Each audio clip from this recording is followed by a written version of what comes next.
Olá, meus queridos e minhas queridas. Vamos para mais essa ultra revisão. Meu nome é Lucas Fernandes, sou neurologista pela USP e hoje a gente vai falar sobre USP Ribeirão, especificamente sobre neurovascular na USP de Ribeirão, um tema que caiu 7 vezes nos últimos 2 anos. 3 questões em 2024 e mais 4 em 2025. Vamos lá. Começando por essa questão que traz uma mulher de 30 anos no puerpério. Puerpério, período trombogênico. Então já dá uma dica que ele quer falar de vascular. Com quadro de cefaleia há 4 dias, com hemiparesia direita, tomografia de crânio sem contraste revelou uma hemorragia lobar em hemisfério cerebral esquerdo e sem efeito de massa. Falou de hemorragia lobar, a gente já fica com o pezinho atrás. Por quê? Lembra que hemorragia intracraniana pode ser núcleo capsular, uma hemorragia profunda, e quando é núcleo capsular, a gente vai pensar muito para o lado do hipertensivo. Se não, se o paciente não tem hipertensão, ou se não é núcleo capsular, se é lobar, se pega córtex, a gente vai pensar em outras etiologias. Vamos ver o que mais que eles trazem. Angiotomografia evidenciou o sinal do delta vazio. Galera, essa palavra é palavra-chave que tem que saber. Falou de delta vazio, ele está falando da angiotomografia venosa. Quer dizer que o sangue, o contraste, não está passando dentro dos seios venosos intracranianos. E a gente vai já ver como é que isso aparece na imagem. Falou de delta vazio, tem que pensar em trombose venosa cerebral. Então aqui nós temos uma TVC. Considerando a principal hipótese diagnóstica, qual a conduta indicada? Antiagregante, controle pressórico rigoroso, craniectomia compressiva ou anticoagulação. E aí, muita gente quer na pegadinha aqui, porque vai pensar, beleza, tem uma trombose, eu deveria anticoagular. Só que tem um sangramento. E aí, o que é que eu faço? A resposta é anticoagula mesmo assim. Vamos lá entender um pouco melhor isso. Vamos falar de neurovascular. E para isso, antes de falar de causas venosas, vamos começar com as arteriais, falando do manejo agudo do AVC. Galera, quando a gente fala de manejo agudo do AVC, a gente vai ficar entre essas duas possibilidades, fazer uma trombólise, fazer uma trombectomia. Vamos começar pela trombólise, entendendo as indicações. Para que você trombolize um paciente, ele precisa estar em até 4 horas e meia do déficit e ter um déficit incapacitante, independente do NIH, independente de escalas. Se o paciente tem uma mão caída é um déficit muito incapacitante, você tromboliza. E existem alguns cuidados. A PA tem que estar abaixo de 185 por 110 para começar a trombólise. E para manter nas primeiras 24 horas, a pressão tem que estar abaixo de 180 por 105. Lembrando que aqui a gente está partindo do pressuposto que você já viu que o destro desse paciente está ok, porque a hipoglicemia pode mimetizar AVC. E aí, o que as questões adoram são as contraindicações da trombólise, que são muitas, são essas da tabela, mas vamos tentar organizar no pensamento isso? Se o paciente tem uma história em qualquer momento da vida de hemorragia intracraniana, de AVCH, ele tem uma contraindicação pelo resto da vida de trombólise. Ah, Lucas, o paciente teve um AVCH faz 10 anos, contraindica? Contraindica. Na prática, a gente às vezes tenta entender melhor antes de contraindicar. Mas na questão, trouxe que o paciente teve um sangramento craniano há 10 anos, ele quer contraindicar. Nos últimos 3 meses, a gente contraindica se o paciente teve um AVC isquêmico, um trauma crânioencefálico grave ou uma cirurgia no crânio-coluna. Nas últimas 3 semanas, a gente contraindica se ele teve sangramento do trato gastrointestinal, se ele teve uma hematêmese, uma melena. Nas últimas 2 semanas, uma cirurgia de grande porte. E, independente de tempo, a gente tem que ver como é que está a coagulação desse paciente. Se ele tem um INR acima de 1,7, está contraindicado. Se ele usou DOAC, rivaroxabana, apixabana nas últimas 48 horas, está contraindicado. Ou se ele usou enoxaparina plena nas últimas 24 horas, ou se as plaquetas têm abaixo de 100 mil. Você não vai esperar sair coagulograma para você trombolizar o paciente. Então isso você vai ver pela história. Por exemplo, paciente usa varfarina, você vai ter que esperar INR. Paciente não usa nenhum anticoagulante, fica tranquilo.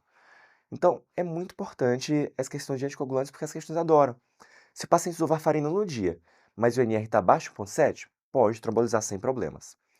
E atualmente, no momento do AVC, você não vai trombolizar se o paciente tem uma neoplasia intraaxial, por exemplo, uma metástase para o nervoso central, um glioma. O que não contraindica trombólise é meningioma. Tumores de meninge não contraindicam. Suspeita de Hemorragia subaracnoide, paciente teve uma cefaleia thunderclap, não tromboliza. Dissecção de aorta, paciente teve dor torácica, rasgo, você vai primeiro descartar a dissecção de aorta. Lembrando que aqui a gente fala de dissecção de aorta. Dissecção de carótida, dissecção de vertebral, não contraindicam trombólise. A única dissecção que contraindica trombólise é a dissecção de aorta. Ou endocardite infecciosa. Tem endocardite infecciosa, a gente não tromboliza, porque aumenta o risco de sangramento. E aí, partindo agora para outra terapia de manejo agudo, a trombectomia. Quanto à trombectomia, nós vamos ter a indicação clássica, que vai ser esse 666, que você vai precisar de uma oclusão proximal, oclusão de M1, que é o primeiro segmento da artéria cerebral média, em até 6 a 8 horas, classicamente 6 horas, 8 horas pelo Resilient, que foi o estudo que aprovou no Brasil, o NIH maior que 6 e um Aspect maior que 6, embora hoje a gente já tenha evidências até para aspects menores. Lembrando que aspects é aquele aspecto, aquela escala que você avalia o território cerebral médio na tomografia. Um aspect de 10 é um aspect bom, tem uma tomografia normal. Um aspect 6 quer dizer que algumas áreas já foram queimadas. Agora, existem protocolos para a janela estendida. O paciente chega depois de 6 horas, ainda pode se beneficiar de terapia de reperfusão. Entre 6 e 24 horas, a gente pode usar um protocolo chamado DOM. Você faz a ressonância e vê o quanto de cérebro já tem queimado pela sequência de difusão. Se tem pouco cérebro queimado, tem pouco brilho, pouca hiperintensidade na difusão, e o paciente tem um AVC muito grave, um NIH muito grave, você tem um mismatch clínico radiológico. Uma clínica muito grave para um AVC relativamente pequeno. Aí você pode trombectomizar se o paciente tiver uma oclusão proximal. Agora, você também pode usar uma TC com perfusão. Lembrando que TC com perfusão não é um anjo TC, é uma TC especial. E entre 6 e 16 horas, você pode usar o Defuse. O Defuse usa o TC com perfusão e ele vê o core, a área que já foi queimada do cérebro, e a penumbra, aquela área que está dormente, mas ainda salvável. E você consegue ver isso pela TC com perfusão. E aí, indicar ou não uma trombectomia de acordo com a área que você ainda tem salvável. Então, sempre precisa ter oclusão proximal, o clássico 6 horas, seja de NIH, seja de aspects. Se o paciente chega entre 6 e 24 horas, nós ainda temos protocolo de janela estendida. Agora, saindo dos arteriais e indo para os venosos, as questões adoram TVC, porque confunde muita gente, porque tem pegadinha. Então, as bancas amam esse tema. A clínica clássica vai ser um paciente com cefaleia com ou sem déficit neurológico. Em geral, eles vão trazer déficit neurológico para facilitar o raciocínio. E pode ter sinais de pressão craniana, papiledema, uma dificuldade de abdução bilateral, abdução do olho bilateral, um cesto bilateral. E o clássico vai ser a imagem. Por quê? Ele vai trazer um TC sem contraste. E nessa TC sem contraste, você vai ver que você vai ter um delta cheio. Na TC com anjo, você vai ver um delta vazio. O que você vai ver é que o seio sagital superior, quando você vê no axial, ele parece um delta, parece um triângulo. E você vai ver ele cheio na TC sem contraste e vazio na angiotomografia, que deveria ter contraste. Isso é importante para o tratamento, porque uma vez que você diagnostique, você vai tratar com anticoagulação plena. E galera, você vai anticoagular mesmo se tiver sangramento. TVC sangra com alguma frequência. Mas mesmo que tenha sangramento, você anticoagula. Isso é importante, porque no AVCH você não vai contraindicar. Se você tem um AVC isquêmico que transformou, você não vai anticoagular. Agora, na trombose venosa cerebral, você anticoagula mesmo com sangramento, porque senão vai sangrar mais ainda, porque o problema é a trombose. E quando a gente fala do sinal do delta vazio, é isso. Você consegue ver que aqui atrás tem um triângulozinho. A gente vê que essa é um TC com contraste, ó. Você vê que dentro dos sulcos está tudo brilhando, porque o contraste está pegando essas veiazinhas mais corticais. Isso é uma fase venosa do angiotomografia. Então, como é uma fase venosa, aqui atrás deveria ter contraste, passando por dentro do seu sagital superior. Só que não tem. A gente vê esse vazio, esse triângulo vazio, esse delta vazio, que é justamente o trombo que causou a TVC. Beleza, gente? Então, nessa nossa paciente que teve uma hemorragia lobar e viu o delta vazio, exatamente igual dessa imagem, nós vamos anticoagular, porque ela tem um TVC, mesmo tendo sangramento. Então, a nossa conduta é anticoagulação com heparina. Beleza, gente? Então, lembre que trombólise é até 4 horas e meia, se não tiver contraindicações. A trombectomia, se a oclusão proximal até 6 e 8 horas, embora exista um protocolo de janela estendida até 24 horas. E TVC anticoagula mesmo quando tem sangramento. Meus queridos, foi um prazer estar aqui com vocês. Até breve. Olá, meus lindos e minhas lindas, sejam bem-vindos a essa outra revisão. Meu nome é Lucas Fernandes, sou neurologista pela USP de São Paulo e hoje nós vamos falar de neurogenética e doenças neurodegenerativas na USP de Ribeirão. E galera, a banca de Ribeirão tem adorado esse tema. Em 2024 foram 4 questões, 2025 mais 5 questões, 9 questões em 2 anos. Então, vamos entender melhor como que isso cai e revisar alguns tópicos. Começando com essa questão que caiu em 2025, que diz: sabe-se que o envelhecimento da população mundial, doenças crônico-degenerativas têm aumentado progressivamente sua incidência e prevalência. Traz uma introduçãozinha sobre doenças neurodegenerativas, diz que cerca de 50 milhões de pessoas têm algum tipo de demência no mundo, sendo demência de Alzheimer a principal causa de demência no mundo, representando até 60% dos casos. Uma coisa que é importante, aproveitando esse enunciado para aprender também. Sim, Alzheimer é o principal tipo de demência, e se ele te perguntar na tua prova qual a principal demência, sempre vai ser Alzheimer. Se ele te pergunta qual a principal causa de demência abaixo de 60 anos, Alzheimer. Acima de 60 anos, Alzheimer. Então, Alzheimer é muito mais prevalente que as outras. Mas aí que ele pergunta, exceto. Vamos ver os itens. As alterações anatomopatológicas características da doença são o acúmulo de placas extracelulares de proteína beta-amiloide em tecidos acometidos, bem como a formação neuro, de emaranhados neurofibrilares intracelulares de proteína tal. Sim, a fisiopatologia do Alzheimer vai ser amiloide e tal. A apresentação clínica típica da doença é a forma amnésica, sim, é muito memória, com dificuldade predominante de memória episódica, sim. Dentre os fatores de risco genéticos, a presença do alelo epsilon-2 do ApoE aumenta o risco de desenvolvimento de doença. E aqui está errado. O ApoE2 reduz o risco. Quem aumenta o risco é a epsilon-4. A gente vai ver agora quando a gente for revisar Alzheimer. Hipertensão sistêmica, diabetes, mellitus, vascularidade, o próprio envelhecimento são fatores de risco para essa patologia. Sim, Alzheimer tem muitos fatores de risco, todos esses de doenças cardiovasculares, que também são para a demência vascular, mas também são fatores de risco para Alzheimer, perda auditiva, dificuldade visual não corrigida, tudo isso é fator de risco para Alzheimer. Vamos lá. Então, vamos tentar fazer um apanhado das principais demências neurodegenerativas ou não, que aqui nós temos a vascular. Começando pelo Alzheimer. No Alzheimer, a clínica é predominantemente comprometimento de memória, memória episódica. Então o paciente vai esquecer. E isso no começo. Com o passar do tempo, o paciente vai tendo dificuldade de linguagem, vai ter dificuldade de funções executivas, então ele vai perdendo outras funções cognitivas no progredir da doença. Na imagem, nós vamos ter uma atrofia global, que é mais marcada nos hipocampos, principalmente no começo.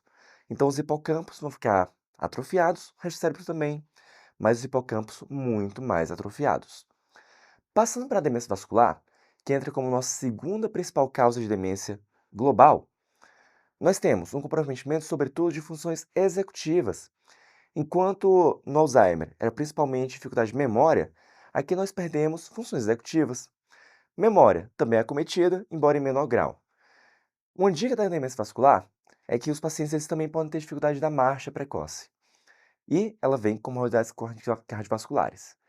Na imagem, o que você vai ver é um hipersinal na substância branca, uma microangiopatia. E você classifica isso com a classificação chamada de fasecas. Então, falou fasecas, falou microangiopatia, falou hipersinal em substância branca no paciente com demência idoso, pense em demência vascular. Agora, partindo para a segunda principal causa de demência neurodegenerativa. Por quê? Alzheimer, frontotemporal e Lewy são neurodegenerativas. Vascular não, vascular é vascular. Frontotemporal, ela vai ter muito comprometimento executivo comportamental. Esse não é aquele paciente que a família vai trazer para você ou para o neurologista dizendo que está esquecendo, não. Esse é aquele paciente que a família traz dizendo, nossa, ele está esquisito, mudou o comportamento, ele está mais agressivo, ele está mais desinibido, está falando palavrão que ele não falava antes. Então, está tendo um comportamento hipersexualizado. Esses são os marcos da demência frontotemporal. E o clássico dela é que ela comete sobretudo pacientes abaixo de 60 anos. Então, cuidado com a pegadinha do Alzheimer. A principal causa de demência em pacientes abaixo de 60 anos é Alzheimer. Mas dentre os pacientes com demência frontotemporal, a maioria tem menos que 60 anos. Beleza? Vale lembrar também que DFT tem um grandíssimo componente genético hereditário, e ela se associa também com esclerose lateral amiotrófica. Existe um contínuo chamado de DFT-ELA, então doença neuromotor se associa a DFT. Nos achados de imagem, como é esperado pelo próprio nome, nós vamos ter atrofia frontal e atrofia temporal. Agora, partindo para a demência com Corpus-Levy, um queridinho das provas, o grande ponto é que você vai ter parkinsonismo. Um parkinsonismo com alucinações visuais complexas, flutuação e um transtorno comportamental do sono REM. O paciente vai ter sonos vívidos, vai agir sobre os sonhos. E na ressonância não tem um padrão clássico, mas no PET você vai ver um sinal da ilha do símbolo. Você vai ver que o PET FDG vai ficar todo escurinho e o símbolo posterior, aquela região mais do meio, mais atrás do cérebro, mais occipital, vai ficar mais brilhante. Agora, o que a prova de Ribeirão adora é Alzheimer. E com o advento de novos tratamentos modificadores de doença, talvez o diagnóstico biológico de Alzheimer seja uma coisa que eles cobrem cada vez mais. Então vamos revisar isso? O diagnóstico do Alzheimer, primeiro é clínico, depois vai ser uma ressonância principalmente para descartar diferenciais. E aí você vai encontrar essa atrofia global com predomínio de hipocampos, o que não confirma o diagnóstico. Se você quer confirmar o diagnóstico, você tem que comprovar a patologia amiloide. E para isso, você pode fazer um PET amiloide, e aí você vai ver brilhando porque ele está marcando amiloide, ou você pode avaliar o líquor. No líquor, e as provas adoram isso, você vai avaliar o beta-amiloide e o tau. E tem particularidades. Quanto aos beta-amiloides, nós temos vários tipos, principalmente beta-42 e beta-40. O beta-42 ele se deposita muito no cérebro. Então, quando você pesquisa ele no líquor, ele vai estar baixo. O beta-40 também se deposita, mas se deposita menos. Então, um clássico do Alzheimer é uma relação beta-42, beta-40 baixa, porque tem muito pouco beta-42, o beta-40 também reduziu, mas reduziu menos. E o tau, como a gente viu lá naquela questão, que também vai ter emaranhados tau, ele vai aumentar no líquor. E todo o tau vai aumentar. Só que um tau específico, que a gente chama de tau fosforilado, ele aumenta proporcionalmente mais. Então, a gente também pode fazer uma relação tau total sobre tau fosforilado. O tau fosforilado, que é o denominador, vai aumentar muito mais, então a gente vai ter uma relação mais baixa. E no sangue, você também pode fazer esses marcadores, ainda é algo que a gente está entendendo melhor como funciona. Então, talvez ainda não caia nas provas. Então, entendendo os exames, a gente já consegue entender a fisiopatologia, que vai ter um acúmulo de beta-amiloide e tal, e no líquor, o achado que a gente falou, o beta-amiloide baixo e o tau elevado, principalmente fosfotal. Quanto à genética, e isso as provas têm gostado de cobrar, o ApoE2 é um fator produtor e o ApoE4 é um fator de risco. Não é porque tem ApoE4 que vai ter Alzheimer, mas é fator de risco e muda o tratamento. Porque a ApoE4 aumenta o risco de efeitos colaterais do tratamento modificador de doença. E quando a gente fala de Alzheimer genético, monogênico, presenilina 1 e 2 e APP são os grandes genes. E o tratamento o sintomático vai ser com anticoagulantes esteráticos, donepezila, galantamina e rivastigmina, e modificador de doença, terapias anti-amiloide, lecanemab e aducanumab, só que as evidências são bem duvidosas e o preço muito caro. Quanto a parkinsonismos, é importante lembrar que a definição de parkinsonismo é uma bradicinesia mais um de três, tremor de repouso, rigidez ou instabilidade postural. Só que, para doenças de Parkinson, instabilidade postural entra como um red flag, principalmente no começo. E, já que a gente está falando de demências, vamos puxar para a demência um Corpus-Levy, que o clássico é um parkinsonismo mais demência. Só que doença de Parkinson também dá demência. Então a gente vai ver o tempo entre o parkinsonismo e a demência. Se a demência surge junto com o parkinsonismo, ou em até um ano depois do surgimento do parkinsonismo, nós temos a demência Corpus-Levy. Se não, você tem Parkinson há mais que um ano e depois surgiu a demência, é uma demência da doença de Parkinson. Então, o grande ponto é temporal para diferenciar as duas. Os outros sinais clássicos são alucinações visuais complexas, em geral com animais, o transtorno comportamental do sono REM, uma hipersensibilidade a antipsicóticos. Você vê o paciente com uma alucinação, você dá um Aldol, esse paciente piora muito. E hiposmia. Eles podem muito flutuar do nível de consciência, ficar mais sonolentos, mais rebaixados, ou melhor e pior da cognição, dia após dia ou dentro do próprio dia. Então vamos fechar essa questão? Ele traz toda aquela introdução sobre Alzheimer e traz aqui os itens. E o que a gente viu é que o alelo epsilon 2 ele é fator de proteção, enquanto o epsilon 4 é o fator de risco. Esse último é uma grande pegadinha, porque isso é fator de risco para demência vascular, mas também para Alzheimer. Beleza, gente? Então, item C é a resposta correta. Vamos lá para as dicas. ApoE2 reduz risco de Alzheimer, epsilon 4 aumenta. No líquor, o beta-amiloide está baixo e o tau alto, principalmente beta-amiloide 42 é quem mais diminui e fosfotal é quem mais aumenta. E Parkinsonismo com demência em menos de um ano, pense em Levi. Evitem antipsicóticos na demência Levi porque piora muito. Beleza, gente? Boa prova para vocês. Até logo. Olá, meus lindos e minhas lindas. Sejam bem-vindos para mais uma outra revisão. Meu nome é Lucas Fernandes, sou neurologista pela USP São Paulo. E galera, vamos falar sobre a USP Ribeirão, como que eles cobram epilepsia. Um tema que nos últimos 3 anos caiu 11 vezes. 2 questões em 23, 5 em 2024 e 4 questões em 2025. E, gente, epilepsia, eles adoram cobrar fármacos anticrise, como a gente consegue ver nessa questão. Assinale a alternativa que contenha fármacos anticrise que apresentam as seguintes características, respectivamente: bloqueador do canal de sódio, bloqueador de degradação GABA e forte indutor enzimático. Então, gente, vamos pensar sobre os mecanismos e vamos lá para essa revisão. Começando sobre como que a gente vai usar os fármacos anticrise. Galera, é muito comum que vocês pensem em fármacos para crise generalizada e fármacos para crise focal. Essa divisão não é uma divisão legal porque confunde muita gente. Então, o ponto-chave é entender. Existem fármacos que você vai usar em crise generalizada, principalmente crises mioclônicas, tipo na epilepsia mioclônica juvenil. E existem alguns que podem piorar crises generalizadas, principalmente crises mioclônicas. Os mais clássicos para crises generalizadas, os mais efetivos para isso, são valproato e levetiracetam. Especificamente na crise de ausência, que é uma crise generalizada, nós podemos usar a etosuximida, que ela vai ser específica para a crise de ausência. Agora, alguns fármacos podem piorar crise generalizada, tipo a fentoína, a carbamazepina e a vigabatrina. Esses 3 fármacos você vai evitar em pacientes que têm epilepsia mioclônica juvenil, por exemplo. Agora, gente, cuidado! Não é porque o paciente chega em um estado de mal que necessariamente as crises dele começou generalizada. Então, o paciente está em estado de mal e você vê aqui, piora a crise generalizada, vai usar fentoína? Não. Calma aí, é outro tópico. A gente está falando de fármacos anticrise que você vai usar ambulatorialmente. Então, perguntou, o que é que você vai evitar no paciente com epilepsia mioclônica juvenil? Fentoína, carbamazepina, vigabatrina. Perguntou, qual o melhor fármaco para crises generalizadas ambulatorialmente? Valproato, levetiracetam. Se for crise de ausência, etosuximida.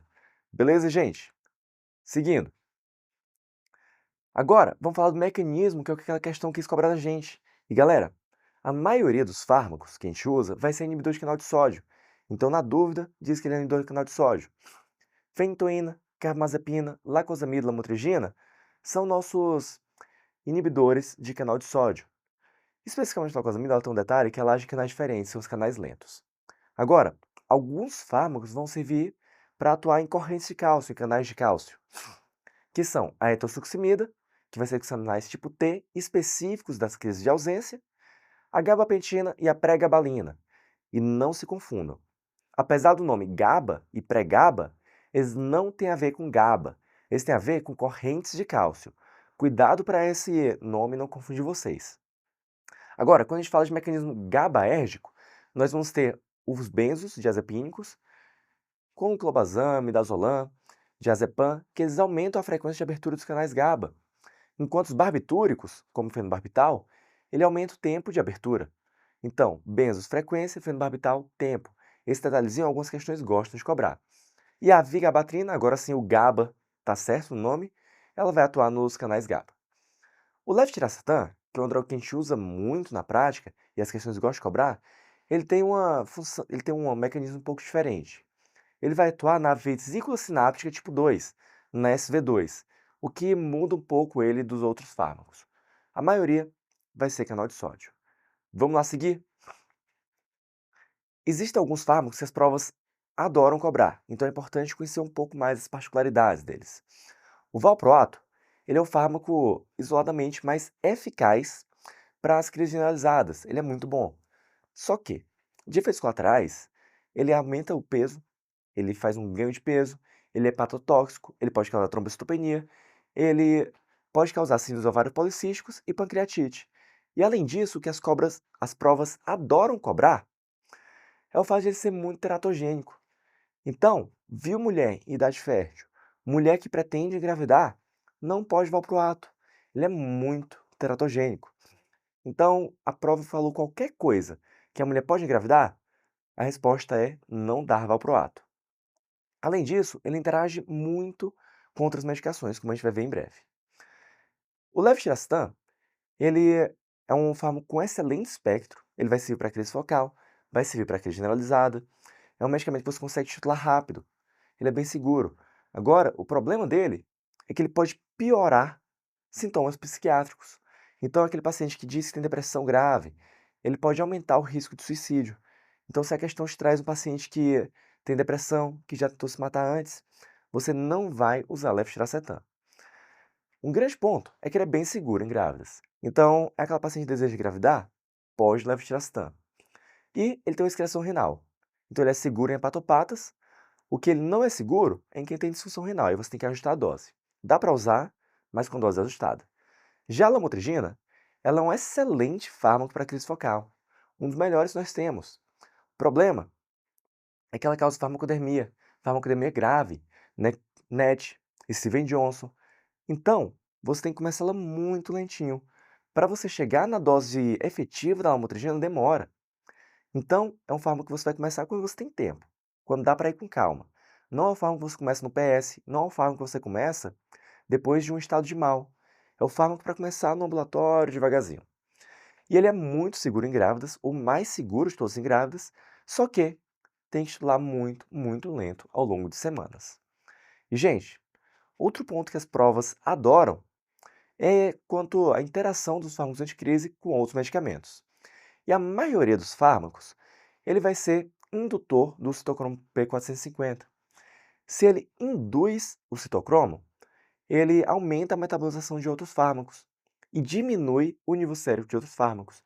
Então, o paciente anticoagula com varfarina e toma uma carba, a varfarina vai diminuir a potência dela e assim o INR vai cair, ele vai precisar de mais varfarina para anticoagular. Mesma coisa com a fenitoína, com o fenobarbital. Esses três são indutores fortes. Agora, existem outros que induzem, mas induzem menos, tipo o topiramato, o clobazam e a lamotrigina. Só que existe um fármaco que, em vez de ser um indutor do citocromo, ele é um inibidor do citocromo, que é o valproato. O valproato, galera, ele inibe o citocromo P450. Então, ele aumenta o nível sérico de outras drogas. Por isso que a gente brinca que, quando você usa o valproato, o nível sérico das outras drogas vai para o alto. E ele faz isso com os outros fármacos também. Se você usa lamotrigina e você depois começa o valproato junto, o nível sérico da lamotrigina aumenta. Beleza? Agora, existem alguns fármacos que eles não vão mexer com outros fármacos. Principalmente o levetiracetam e a lacosamida. Eles não inibem, eles não induzem outros fármacos, são seguros para você usar quando o paciente usa anticoagulação, por exemplo. Então, precisou usar no paciente que já usa polifarmácia, que você não quer muita interação? Levetiracetam e lacosamida são as escolhas. Paciente não usa nenhum medicamento, você vai usar um valproato? Lembra que ele inibe o citocromo. Então, se você começar outro fármaco, provavelmente o nível sérico vai ficar mais alto. Essas interações são muito importantes. Lembre que levetiracetam não mexe, valproato aumenta o nível sérico das outras drogas e os outros tendem a diminuir. Beleza, gente? Então, voltando para a nossa questão. Bloqueador de canal de sódio. Lacosamida é bloqueador de canal de sódio? Sim. Lacosamida, carba. Então, esse primeiro não ajudou a gente. Tudo bem, porque a maioria é inibidor de canal de sódio, a gente já esperava isso. Vamos lá. Bloqueador de degradação GABA. Vigabatrina. Sim, vigabatrina vai atuar no GABA, porque ela tem GABA no nome, e ao contrário da pregabalina, da gabapentina, ela não quer te enganar. Então, vigabatrina. Então, pode ser A, B ou C até agora. Lacosamida? Lacosamida não. Lacosamida é canal de sódio, então corta a letra D. E aqui ele pergunta o que vai ajudar a gente, um forte indutor enzimático. E, galera, vendo só esse último pedaço, já dava para matar a questão, porque a gente viu que de indutor enzimático, quem é forte é carbamazepina, fenitoína e fenobarbital. Então, pode ser ácido valproico? Não. Pode ser levetiracetam? Também não. Então, vamos de carbamazepina. Por isso, a resposta é item B. Se ele perguntasse um inibidor enzimático, a gente ia de valproato. Em resumo, se desde o começo a gente tivesse visto só esse forte indutor enzimático, já dava para correr para B. Já facilitava a nossa vida.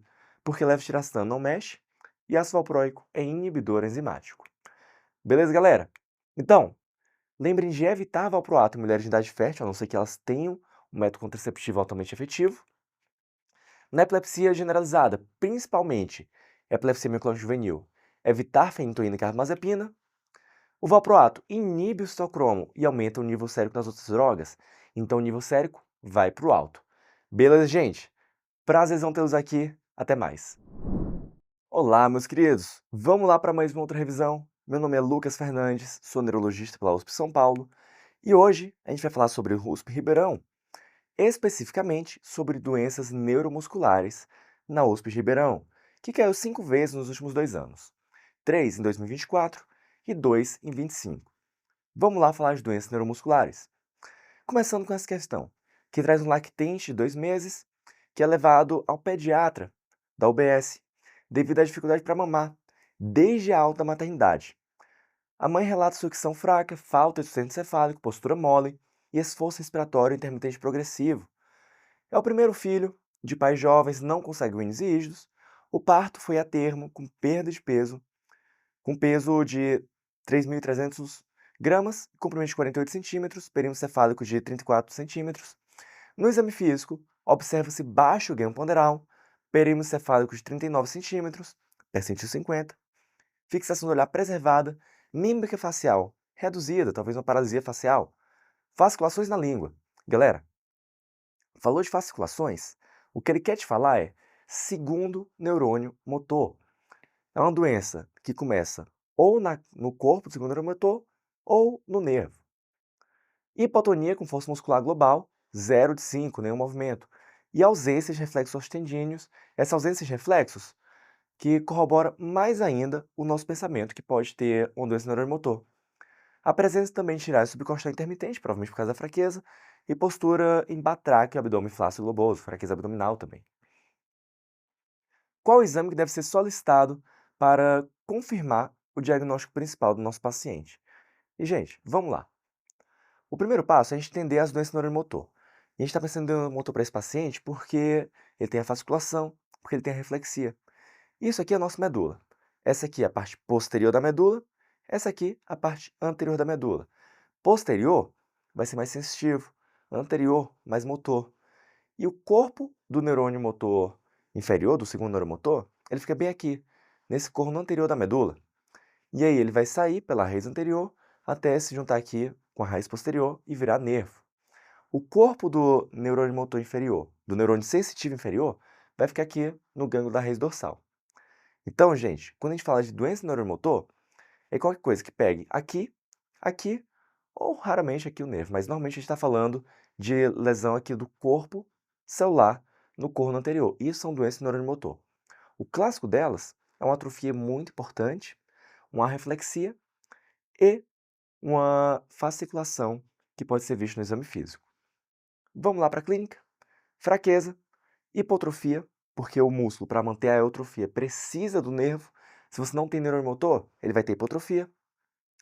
Arreflexia, e aqui tem um asterisco, porque em adultos, o clássico das doenças neuromotor é a esclerose lateral amiotrófica. E a esclerose lateral amiotrófica, ela vai juntar segundo neurônio motor e primeiro neurônio motor. E ela pode ter hiperreflexia. Mas todas as outras doenças neuromotor, se elas não têm primeiro neurônio motor junto, elas vão ser reflexas, que é o caso do nosso paciente em questão. Fasciculações, um grande marco de neurônio motor. E a sensibilidade, gente, é normal, justamente porque, como a gente viu aqui na nossa figura, a sensibilidade vai ficar aqui fora, vai ficar aqui para trás. Então, pegou só o neurônio motor, a sensibilidade fica preservada. Então, em todas as doenças do neurônio motor, a sensibilidade é preservada, esse é o grande marco delas. E as 4 principais vão ser esclerose lateral primária, esclerose lateral amiotrófica, atrofia muscular progressiva, doença de Kennedy e atrofia muscular espinal.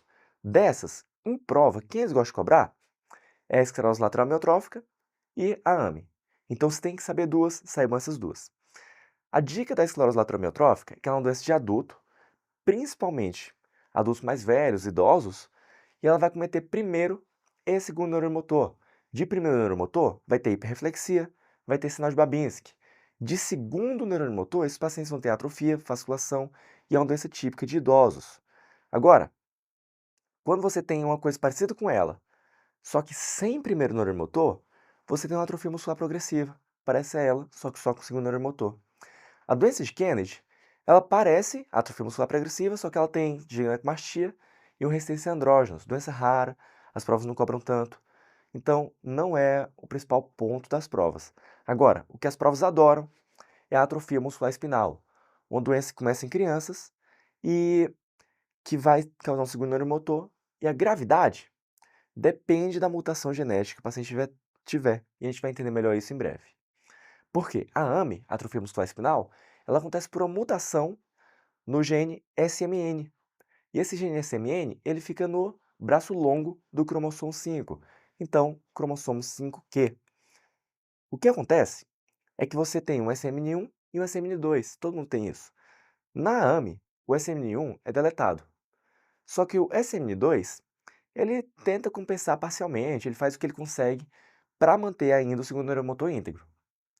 E aí o que vai determinar a gravidade da doença é o quanto de SMN2 a pessoa tem. Quanto mais SMN2, mais leve a doença. Aquele nosso paciente começou já como lactente, então muito provavelmente ele deve ter talvez um SMN2. Vamos lá. Assim a gente consegue classificar a doença em AME tipo 0, tipo 1, tipo 2, tipo 3 e tipo 4. O tipo 0, ele começa antinatal. Às vezes, ele vai ser incompatível com a vida. O paciente vai ter uma cópia. O paciente que começa com menos de 6 meses, que deve ser o caso do nosso paciente da questão, deve ter duas cópias. Começa com menos de 6 meses, não consegue andar, não consegue sentar, uma doença bem grave. Quando tem 3 cópias, vai ser um AME tipo 2. 6 a 18 meses, vai começar a doença, não consegue andar, mas consegue ter um sustento do corpo, consegue sentar. No AME tipo 3, ele vai ser uma doença do adulto. O paciente vai conseguir se desenvolver bem, vai começar a doença depois de 8 meses. Vai ser uma doença do paciente que já é um pouco mais velho. Então, 18 meses, vai conseguir andar com ajuda, consegue sentar. Agora, a doença do adulto vai ser a AME tipo 4, que vai ser acima de 5 anos, às vezes acima dos 18 anos, o paciente consegue andar, consegue sentar e vai ter 4 cópias.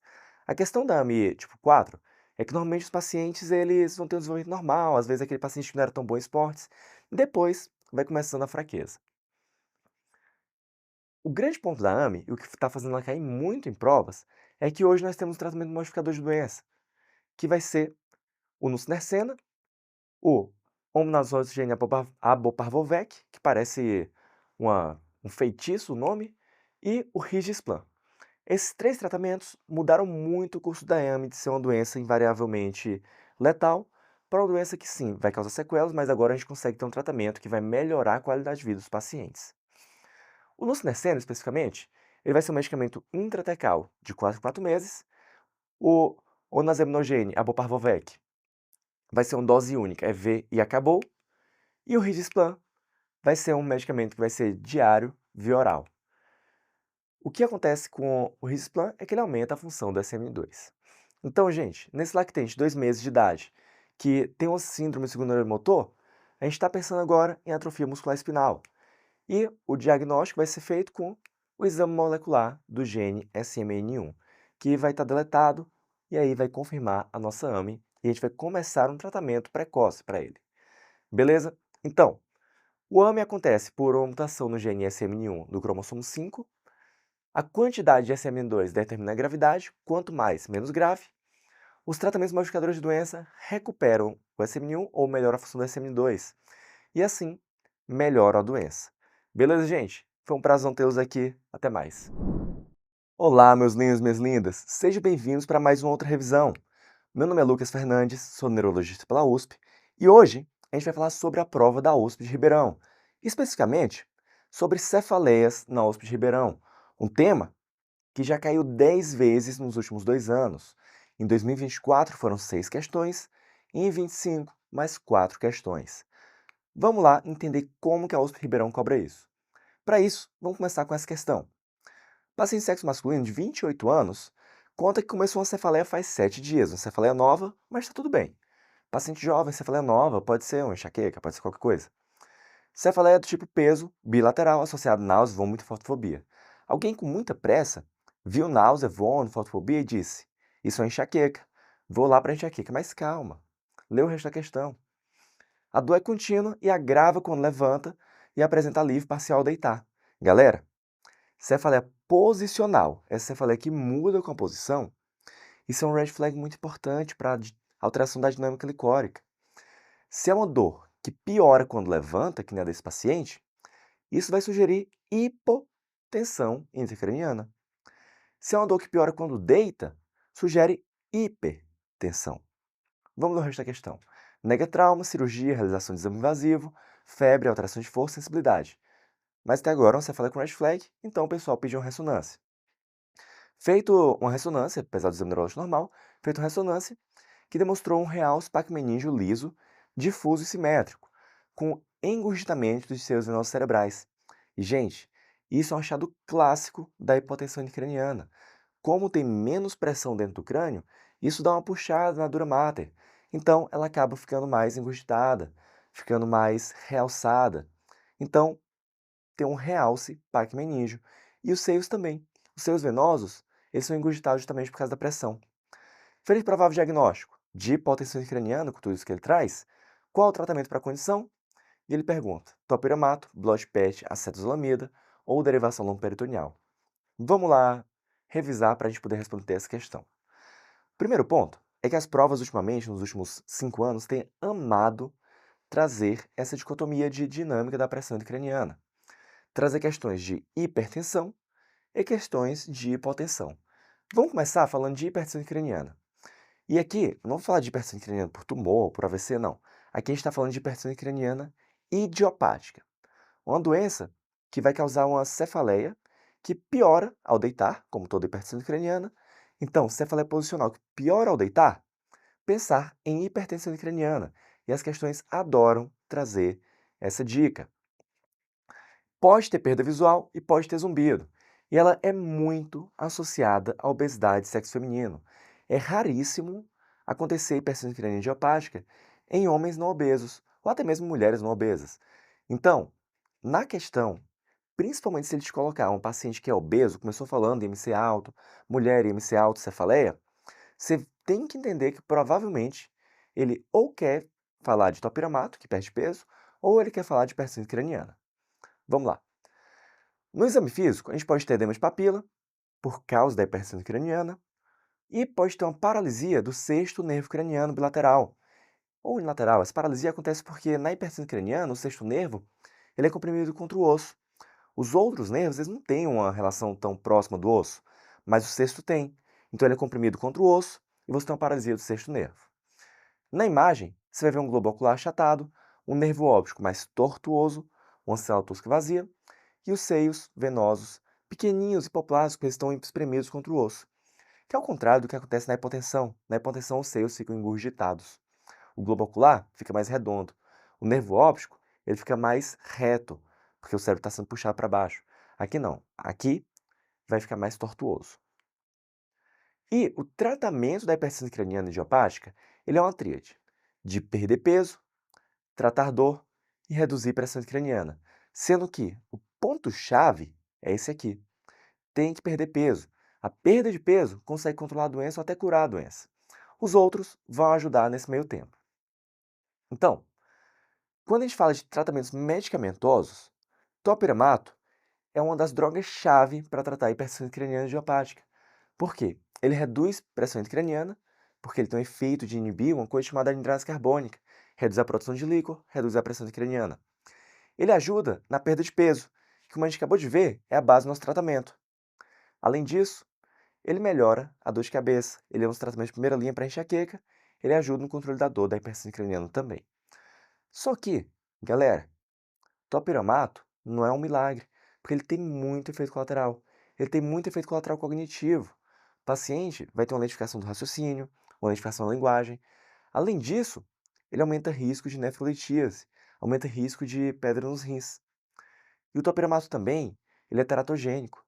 Então, cuidado com aquela questão que diz que a paciente pretende engravidar, porque o topiramato é potencialmente teratogênico. Além do topiramato, nós podemos usar a acetazolamida. A acetazolamida, ela faz justamente essa ação. Ela inibe a anidrase carbônica e ela reduz a pressão intracraniana. Apesar disso, ela não vai ter um efeito tão grande na cefaleia. Só que, reduzindo a pressão intracraniana, você reduz a pressão sobre o nervo óptico e você reduz a perda de visão, que é um dos grandes problemas da hipertensão intracraniana. Então, você vai querer reduzir a PIC com acetazolamida. Dá para associar topiramato com acetazolamida. Se é um paciente que já usou remédio, mesmo assim a pressão está muito alta, mesmo assim ele continua com muita cefaleia e perda visual, ou mesmo, num caso fulminante, que aquele paciente tem uma perda visual muito rápida, a gente vai ter que ir para a cirurgia, que pode ser uma derivação ventrículo-peritoneal, que é o mais clássico, mas pode ser feita uma extração do nervo óptico. O oftalmo vai chegar lá e dar uns cortezinhos no nervo óptico, de forma a liberar a pressão nesse nervo, e o paciente, apesar da pressão alta, pressão intracraniana alta, não vai perder a visão. E uma terceira intervenção é o extenseu transverso, que é uma técnica menos usada, é mais estudo, tem seus problemas dela também, aumentando o risco de TVC. Agora, mudando da pressão alta para pressão baixa, vamos falar de hipotensão intracraniana. A clínica também é de uma cefaleia. Só que essa cefaleia, ela piora quando levanta e melhora quando deita, igual do nosso paciente em questão. Pode ter zumbido e déficits cranianos. Uma coisa que é importante perguntar na história é se teve punção lombar, porque a principal causa de posição intracraniana é traumática. Pós-punção lombar, pós-hack, anestesia. No exame físico, pode ser completamente normal, pode ter déficits nervos cranianos. E na imagem, você vai ter um real meníngeo liso difuso, igual da questão, uma célula tosca, bem cheia, seios venosos bem globosos, bem engurgitados, e uma insinuação das tonsilas pelo forame magno. Isso acontece porque a maioria dos casos de posição intracraniana acontece porque o líquor está vazando ao redor da medula. Então, gera um cone de pressão, sendo o cérebro puxado para baixo. A medula está vazando líquor para o fístulo dural, e isso gera uma pressão mais baixa intramedular, e isso puxa o cérebro de cima para baixo. Por isso, déficits cranianos, por isso, essa insinuação de tonsilas pelo forame magno. E aí, é importante separar em causas traumáticas ou causas espontâneas. De traumáticas, em geral, vai ser por uma punção lombar, seja raquianestesia, seja punção lombar diagnóstica. E espontânea, você pode ter um rasgo dural por osteófito, um divertículo dural ou uma fístula, comunicando o espaço licórico com as veias. E para tratar, você vai sempre começar por um tratamento conservador, se for a expulsão. Nos pacientes que têm uma fístula espontânea, normalmente já vem com meses de história, semanas a meses. Na traumática, não. O paciente fez uma punção e está com cefaleia, você pode tentar um tratamento conservador no começo. Importante, um tratamento conservador, cafeína ajuda muito no alívio da dor. Então, pode usar cafeína com analgésico, dipirona, por exemplo. Agora, não resolveu com o tratamento conservador, você vai para um blood patch. Você vai pegar sangue e injetar no espaço peridural, para que você consiga fechar a lesão dural e corrigir a hipoxia craniana. Não resolveu com o blood patch? Você pode repetir o blood patch, você pode ir para a cirurgia aberta. Essa situação é mais rara, normalmente vai resolver com blood patch mesmo as espontâneas. Beleza, gente? E um último toque sobre cefaleias. Eles adoram cobrar cefaleias trigêmino autonômicas. Salvas, SUNCT e SUNA, hemicrania paroxística e hemicrania contínua. O que vai diferenciar elas é o tempo. Enquanto salvas duram entre 15 e 180 minutos, SUNCT e SUNA duram segundos. Normalmente é uma picada. As hemicranias duram entre 2 e 30 se for paroxística, e se for contínua, como o nome sugere, ela é contínua. Ela fica lá o tempo todo por mais de 3 meses.